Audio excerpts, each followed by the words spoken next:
Good morning and welcome to the Saxo Bank Morning Call. It is Wednesday, June 12th, 2019, and we have a session overnight in which we get a Chinese CPI release. The headline not terribly impressive, and actually as expected 2.7% up year on year. I've got a chart here showing where we've been on the CPI over the last many years, 20 years plus there. And but the interesting thing being this rally in pork prices on the African swine situation in China, which saw a surge of food prices 7.7% year on year, and pork prices 18.2%. Kate, you're over here from our Singapore office. Great to have you with us this morning. What's apparently this is one of these things that often gets the CPI in trouble in China. Yeah, absolutely. So, pork is a huge staple in China. Over half of the world's 450 million pigs are in China. And this African swine flu has just been, Ebola squared in essence. It's been hard to kind of get a cure. It's been hard to kind of cause it to stop kind of spreading. And historically, what we've seen when there's any kind of huge spike in pork prices, it feeds definitely through into the CPI. And this is just something that's not really getting airplay, given obviously all the focus on kind of trade tensions, so to speak. So definitely something to watch. Yeah, well, something that, and I'm curious to get your flavor for this. Of course, the big focus for us over here on Asian markets is the dollar CNY rate, dollar renminbi, and that big 7 level. We traded briefly sort of above 693 on the official onshore rates. It's around 692, also a little bit elevated relative to the recent thing. How big is the talk? What is the buzz? From the Singapore perspective and regional perspective on the 7 rate. So I think this is key. Asia is all about looking at that dollar CNH cross, right? And historically, we've known 7 has been kind of the level that thou shall not pass, so to speak. And the feeling that I definitely get, and especially from Hong Kong, which is closer to mainland China, is that 7 is no longer that kind of a hard line in the sand. I think the way it's being viewed now is if Trump really wants to continue to play hardball, that it's just going to be another tool belt that they're more than willing to kind of use. And of course, as you and I were talking a little bit off camera, with the approaching of maybe Fed cuts at some point over maybe the next 6 to 12 months, it doesn't make that 7 that much, much of an issue as it was historically, right? So I think it's net we could pass through that, I think, a lot easier than most people would expect. Yeah, and of course, diplomatically, you're going to be focusing on this G20 meeting at the end of the month. There'll be plenty of focus on that. I'll tell you, I wanted to get to you for a second. I'll talk about the strong euro in a second, but we've had these EU parliamentary elections. Of course, Salvini was a lot of focus around that. He made a lot of noise about defying EU budget rules, and yet Italian yields are continuing lower here. Yes.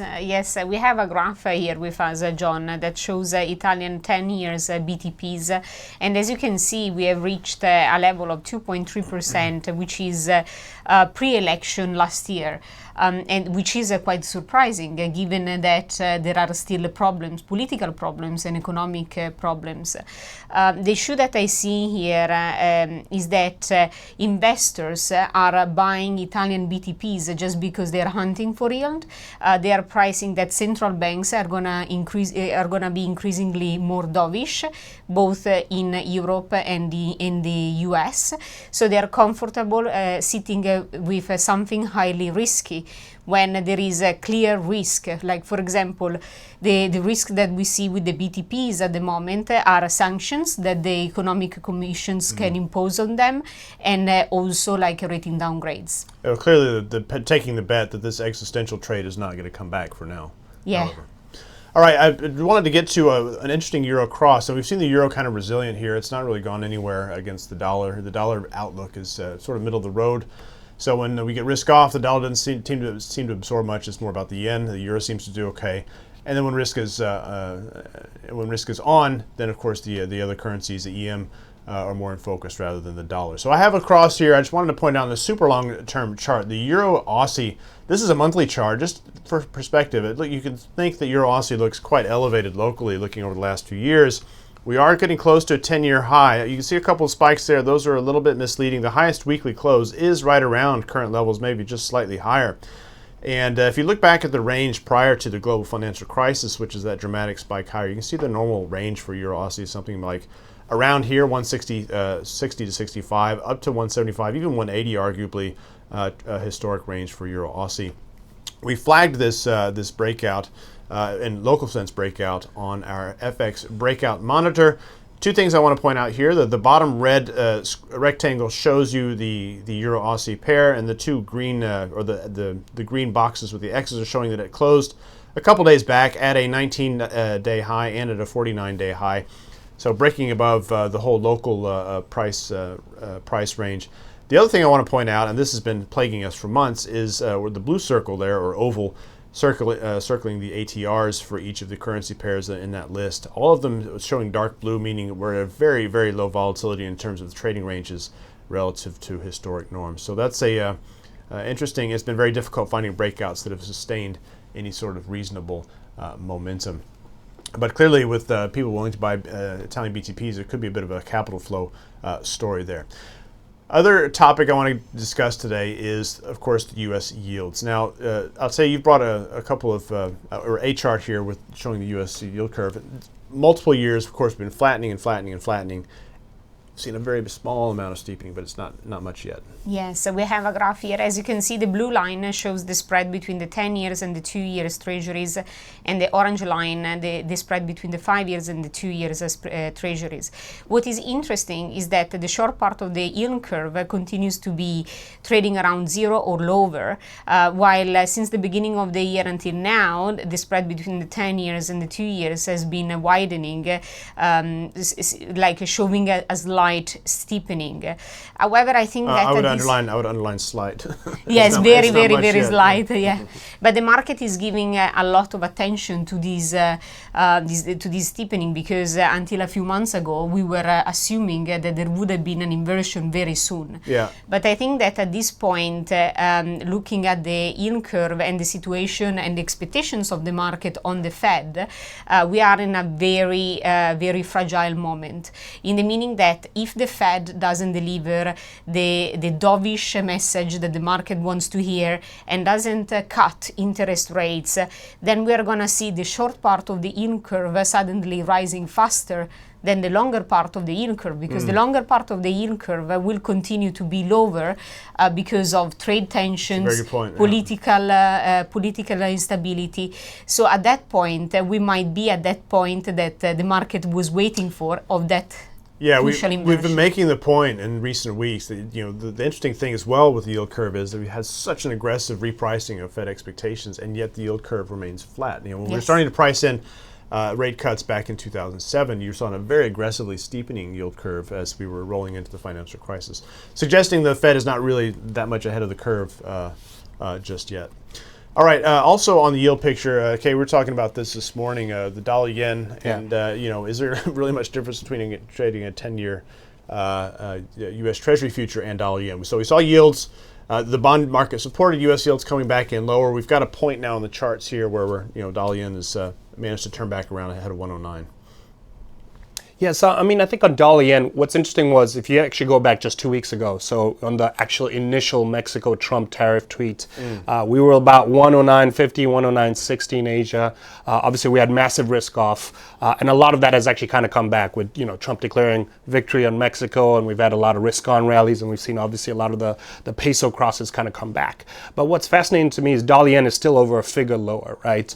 Actually, I think even off the desk, we're moving towards kind of closer towards kind of the 108 handle.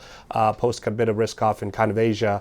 I guess to me what gets interesting is tactically I still think we could maybe see a squeeze higher in dollar yen, maybe driven by yields coming off, as in the push lower in yields has been massive. We know the positioning is very big. Yeah, so the treasury, the huge treasury rally consolidates a bit more, yeah. Correct. So if we see a bit of positioning moves there, I could see dollar yen going back higher. But I mean structurally, the Fed is kind of cutting. I mean, I don't think 105 is unforeseeable. And no one's thinking about this, right? Again, going back to your point in volatility. So for a bit of a longer term kind of perspective, at least maybe 6 months. We've got a long-term chart here, by the way, the monthly chart showing that that 105 data point, we traded back in early 2018 on that massive, that initial massive stock market correction. Correct. And even 100 back in 2016. So that's pretty far away. But we forget these levels because we get in these very tight volatility environment, low volatility environments, don't we? No, totally. But this to me is one of these things that's screaming. It's under the radar. So I think 105 is actually very doable before the end of the year. Okay. Right. And that argument would be easy to make if we know that U.S. yields are going to collapse more in line with where global developed market yields are elsewhere. Let's get to our calendar. I think we need to look here at what's coming up. A couple of interesting points here. We talked about Aussie earlier. There was a slightly weak consumer confidence data point overnight, might have led to that small additional push lower in Aussie. But it's really key to see the jobs figures tonight. The RBA has linked its easing cycle to the state of the labor market. We also have the May CPI out of the U.S., so talking about our bond discussion there is going to feed into the reaction in treasuries, and a Turkish central bank rate announcement. The speculation is that they might feel like it's an opportune point here with so much risk on in emerging markets to actually do a rate cut. The short-term rates in Turkey have really collapsed relative to where they were a few weeks ago. Others saying they're not going to do anything until after that a redo of the Istanbul elections, which I believe is scheduled for June 23rd. So stay tuned for that. And then the rest of the week, we have the S&P tomorrow. Very interesting. After Euro-Swiss tried that 112 handle recently, it has bounced away from there. And then if we're all eyeing the FOMC meeting, a very difficult communication job from the Fed here. We have markets that have really aggressively repriced the Fed, are celebrating the central bank punch bowl. Is the Fed willing to deliver, or would it fear that by delivering too much too soon is going to encourage rabid speculation and something that's actually risks market destabilization on the financial stability front? So that's going to be an interesting meeting next week.